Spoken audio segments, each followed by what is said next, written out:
بسم اللہ الرحمن الرحیم جزا اللہ ان محمد ما ہوا اہلہ۔ ابن عباس رضی اللہ عنہما سے روایت ہے کہ رسول اللہ صلی اللہ علیہ وآلہ وسلم نے فرمایا، جو حج کرنا چاہتا ہو اسے چاہیے کہ جلدی کرے۔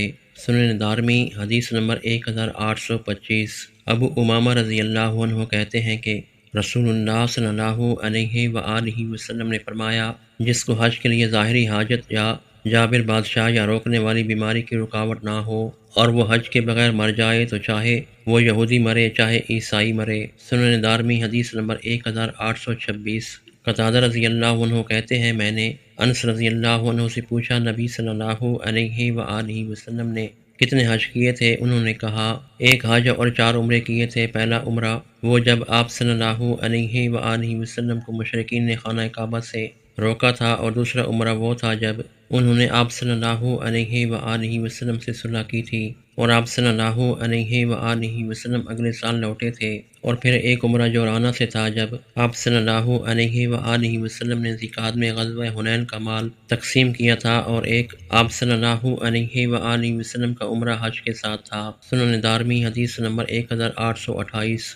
ابن عباس رضی اللہ عنہما کہتے ہیں کہ رسول اللہ صلی اللہ علیہ وآلہ وسلم نے فرمایا، تم پر حج فرض کر دیا گیا ہے۔ کہا گیا، اے اللہ عز و جل کے رسول صلی اللہ علیہ وآلہ وسلم، ہر سال؟ آپ صلی اللہ علیہ وآلہ وسلم نے فرمایا، نہیں، اور اگر میں کہہ دیتا تو فرض ہو جاتا۔ حج فرض ایک ہی دفعہ ہے اور جو زیادہ کرے وہ نفل ہے۔ سنن دارمی حدیث نمبر 1829۔ ابو ہریرہ رضی اللہ عنہ کہتے ہیں کہ نبی صلی اللہ علیہ وآلہ وسلم نے فرمایا، حج مبرور کا بدلہ جنت ہی ہے، اور 2 عمرے اپنے درمیان کے گناہوں کو مٹا دیتے ہیں۔ سنن دارمی حدیث نمبر 1836۔ ابو ہریرہ رضی اللہ عنہ سے روایت ہے کہ رسول اللہ صلی اللہ علیہ وآلہ وسلم نے فرمایا، جس نے حج کیا اور عورت کی طرف مائل نہ ہوا، نہ کوئی برائی کی اور نہ ہی جھگڑا کیا، وہ اس طرح واپس آیا گویا کہ وہ اپنی ماں سے پیدا ہوا۔ سنن دارمی حدیث نمبر 1837۔